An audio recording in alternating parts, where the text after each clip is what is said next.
तो last episode के and पे हमने देखा था कि हमारा किन्नन अपनी फाइट को जीत जाता है और फाइट को जीतने के बाद वो मोटू से कहता है कि गुई वैंग चलो जल्दी से मुझे मेरा पेंडेंट दे दो क्योंकि तुम शर्त को हार गए हो। और गुई वैंग के पास और कोई ऑप्शन नहीं होता। वो कहता है कि मैं यहाँ पर अपनी इंसल्ट नहीं करवा सकता, तुम्हें ये पेंडेंट देकर। और इसी के साथ वो पेंडेंट वहीं पर फेंक देता और कहता है खुद जहाँ पर और आकर इस पेंडेंट को ले लो। हमारा किन्नन वहीं पर खड़े खड़े अपनी पावर्स को यूज करते हुए पेंडेंट को अपने पास बुला लेता है और पेंडेंट उसके पास पहुंच जाता है। तो किन्नन कहता है कि मुझे महसूस हो रहा है इसके अंदर बहुत ही पावरफुल वाटर टाइप की पावर है। अगर वाटर एलिमेंट की पावर को मैंने ऑब्जर्व कर लिया तो मुझे बहुत सारा एनर्जी मिल जाएगी। ये एक बहुत ही अच्छी बात है, मुझे इसी तरह की और ज्यादा अपॉर्चुनिटीज को ढूंढना होगा। फिर साथ ही एल्डर उसे कहता है ठीक है अब तुम यहाँ पर सेकंड फ्लोर के ऊपर जाकर अपने लिए मार्शल आर्ट्स की बुक को तलाश कर सकते हो। तुम्हारा किन्नन जो होता है वहां पर अंदर चला जाता है। तो अंदर जाने के बाद वहां पर सेकंड फ्लोर के ऊपर बहुत सारी मार्शल आर्ट्स की बुक्स होती है, लेकिन उसे पता नहीं होता कि अब यहाँ पर कौन सी मार्शल आर्ट्स की टेक्निक उसके लिए बेहतर रहेगी। तो वो कहता है मैं कब से यहाँ पर ढूंढ रहा हूँ लेकिन मुझे कोई अच्छी बुक नहीं मिल रही। तो सामने एक एल्डर बैठा होता है, उसे कहता है कि लड़के जल्दी से यहाँ पर आ जाओ, तुम तो लोअर राम के एक लड़के हो। ये बड़ी अच्छी बात है कि लोअर राम का भी एक लड़का यहाँ पर सेकंड फ्लोर तक पहुंच पाया है। किन्नन उसके पास जाता और जाकर कहता है कि आपने मेरी कुछ ज्यादा ही तारीफ कर दी। तो वो एल्डर अपने पास से बुक्स निकालता और कहता है कि ये बुक स्पेशली तुम्हारे लिए हैं।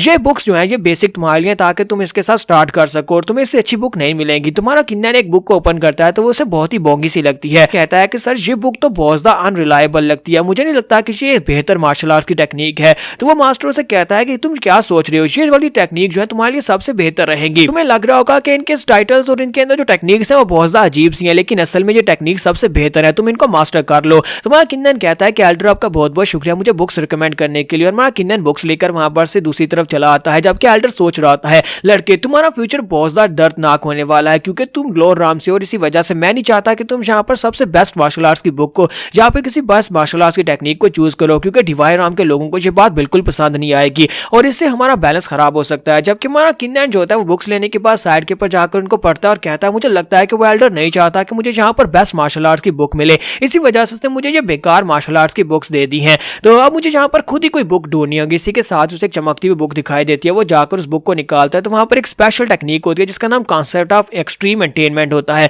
एक ऐसी बुक जो कि 5 एलिमेंट्स के रिलेटेड होती है, जिससे 5 एलिमेंट्स को और ज्यादा बेहतर बनाया जा सकता है। तो किन्नन उस बुक लेकर बहुत ज्यादा खुश होता है, जबकि वो एल्डर से देख लेता है और कहता है लड़के ये बुक तुम्हारे लिए नहीं है, ये तो डेमिगॉड राम की सेकंड लेवल की बुक है और ये तुम्हारे लिए तो बिल्कुल भी परफेक्ट नहीं है, क्योंकि इस तरह की बुक जो है ये हमारे डिवाइन राम में भी किसी के काम की नहीं है। किन्नन कहता है कि आप ऐसा क्यों कह रहे हैं कि ये डिवाइन राम में भी किसी के काम की नहीं है। तो वो कहते हैं क्योंकि ये बुक सिर्फ और सिर्फ उसी के लिए, यानी कि उसी इसके अंदर जो टेक्निक लिखी हुई है सिर्फ और सिर्फ उस बंदे के लिए जिसके पास 5 एलिमेंट्स की पावर हो, और 5 एलिमेंट्स की पावर बिलियंस में से किसी एक के अंदर होती है और ये चांस भी बहुत ज्यादा कम होता है। अब ऐसा तो नहीं है कि तुम्हारे पास 5 एलिमेंट्स की पावर है, इसी वजह से डिवाइन राम के लोग भी इस बुक को लेने से कतराते हैं। कोई भी इस बुक के अंदर लिखी हुई मार्शल आर्ट्स की टेक्निक को मास्टर करने के लायक नहीं है। तुम्हारा किन्नन वो बुक ले लेता है क्योंकि उसे तो पता होता है कि उसके पास 5 एलिमेंट की पावर है। तुम्हारा किन्नन कहता है मुझे यही बुक चाहिए। तो एल्डर सोच रहा था कितना बेवकूफ लड़का है, मैंने यहाँ पर से जो बुक दी थी कम से कम वो सीखने लायक तो थी, लेकिन इस बुक से तो वो कुछ भी हासिल नहीं कर पाएगा। किन्नन उस बुक को लेने के बाद अपने रूम में वापस आ जाता है और सबसे पहले उस जेड पेंडेंट को निकालता है और कहता है कि सबसे पहले इसकी एनर्जी को एब्जॉर्ब करते हैं।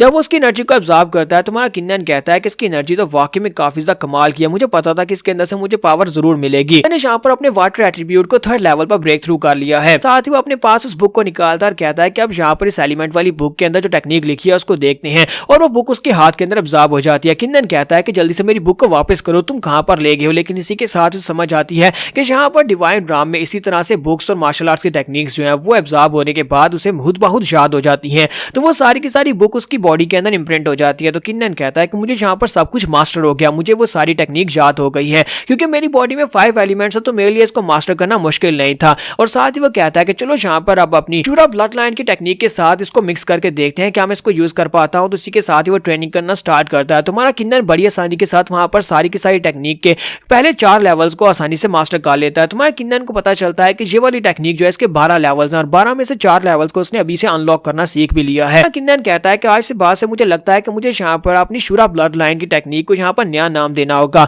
आज से मैं इस तलवारबाजी की टेक्निक को हीवन स्मिटिंग टेक्निक कहूंगा। हीवन स्मिटिंग स्वॉर्ड टेक्निक इतनी पावरफुल होती है कि वो स्पेस के अंदर वहां पर कट लगा सकता है। तो वो कहता है कि ये तो वाकई में बहुत ही पावरफुल टेक्निक है, अगर मैंने इसको कंप्लीटली मास्टर कर लिया तो फिर तो मैं यहाँ पर और भी पावरफुल बन जाऊंगा, और जैसे जैसे मैं डेमिगॉड राम में आगे ब्रेक थ्रू करता जाऊंगा मेरी पावर लेवल्स बढ़ती जाएंगी। और किन्नन कहता है कि अगर फ्यूचर में किसी डेमिगॉड राम के 4th लेवल के बंदे से भी फाइट करता हूं तो मुझे लगता है कि मैं अपनी मार्शल आर्ट से उसे हरा सकता हूं। साथ ही वो कहता है कि मुझे यहाँ पर अपने मार्शल स्किल्स को बेहतर करना होगा और उसके लिए मुझे यहाँ पर रिसोर्सेज की जरूरत पड़ेगी, और यहाँ पर रिसोर्सेज जो है वो फाइट करके छीने जा सकते हैं। यहाँ पर सबसे ज्यादा फास्टेस्ट तरीका यही है कि मुझे यहाँ पर किसी से बेट लगाकर उसके पास इसी तरह के पेंडेंट्स को लेना होगा, उन्हें अब्सॉर्ब करना होगा। किन्नन जहाँ पर गुई वैंग के बारे में सोच रहा था कि गुई वैंग इस वक्त डेमिगॉड राम के 4th लेवल पर है, अगर मुझे उसे हराना है तो फिर मुझे भी यहाँ पर जल्दी से जल्दी डेमिगॉड राम के कम से कम 3रे लेवल तक पहुंचना होगा, क्योंकि वो दोबारा यहाँ पर मुझे बिल्कुल परेशान करने के लिए आएगा। इसी के साथ उसे बाहर से आवाज आती है। गुई वैंग अपने साथियों के साथ वहां पर आता है, अपने हेंचमैन्स के साथ आकर वहां पर लोअर राम के लड़कियों से प्रोटेक्शन फीस मांग रहा था। तो एक लड़के को वो पीट रहे होते हैं। वो लड़का अपने पास से 2 पिल्स निकालता और कहता है मुझे टोटल 3 पिल्स मिली थी, जिनमें से 2 मैं आपको दे देता हूँ और एक मैं अपने लिए रख लेता हूँ। लेकिन मोटू से फिर से पीटता और कहता है कि तुम्हारी हिम्मत कैसे हुई यहाँ पर एक पिल अपने के लिए रखने के लिए।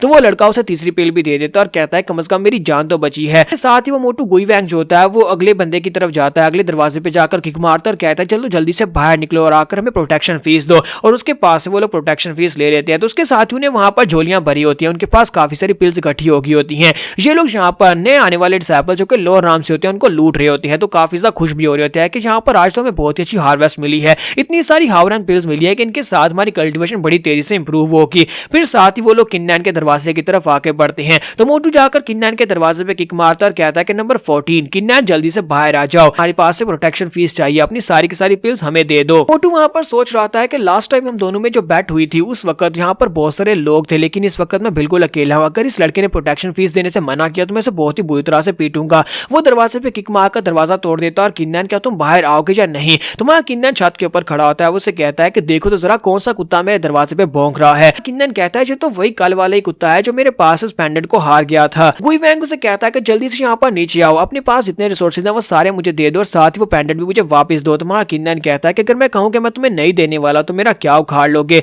तो मोटू कहता है तो फिर तो तुम यहाँ पर मरना चाहते हो, और साथ ही वो अपना बड़ा सा हैमर निकाल लेता है। बाकी के सभी लोग वहां पर इकट्ठे हो जाते हैं और कहते हैं लगता है कि फाइट होने वाली है, लगता है गुई वैंग और इस लड़के किन्नन में फाइट होगी। किन्नन भी उसे कहता है कि तुम्हें क्या लगता है कि मैं यहाँ पर डरता हूँ। इसी के साथ ही नंबर 4 वाली भी स्मो भी वहां पर पहुंच जाती है, वो भी वहां पर खड़ी होकर फाइट देख रही होती है। तुम्हारा किन्नन जल्दी से जंप करता है क्योंकि मोटू उसके ऊपर अपने हैमर से अटैक करता है और उस दीवार को तोड़ देता है। मोटू की स्ट्रेंथ वाकई में काफी ज्यादा स्पेशल होती है। तुम्हारा किन्नन पीछे जंप करने के बाद से कहता है कि बेवकूफ कुत्ते मैं तुम्हारे पीछे हूँ। तो वो पीछे की तरफ घूमता है और अपने बड़े हैमर को घुमाकर उसके ऊपर अटैक करता है, लेकिन वहां किन्नन फिर से उसके अटैक को अवॉइड कर लेता है। गुई वैंग उसे कहता है कि चाहे तुम यहाँ पर कितनी बार अटैक्स को क्यों ना अवॉइड कर लो, लेकिन तुम यहाँ पर एक ना एक बार तो मेरे अटैक के साथ हिट होगे और उसके बाद तुम मरोगे। साथ ही वो अपने साथियों से कहता है कि तुम तीनों कमीने वहां पर क्या कर रहे हो, चलो जल्दी से आकर इसे चारों तरफ से घेर लो। और वो लोग आकर किन्नन को चारों तरफ से घेर लेते हैं ताकि वो सेंटर में उसे अपने हैमर के साथ पुश कर सके और उसके साथ हिट कर सके। किन्नन कहता है अगर ये बात है तो फिर मैं भी यहाँ पर डॉज करना बंद करता हूँ और फाइट करूंगा। इसके साथ ही मोटू अपना हैमर लेकर जंप करते हुए अटैक करने के लिए आगे बढ़ता है। तो हमारा किन्नन कहता है चलो देखते हैं कि मेरी हीवन स्मिटिंग स्वॉर्ड टेक्निक कहां तक काम आती है। और वो तलवार को सामने की तरफ करते हुए उसके ऊपर स्ट्राइक लगाता है। दोनों वहां पर एक दूसरे के साथ वेपन्स को टकराते हैं,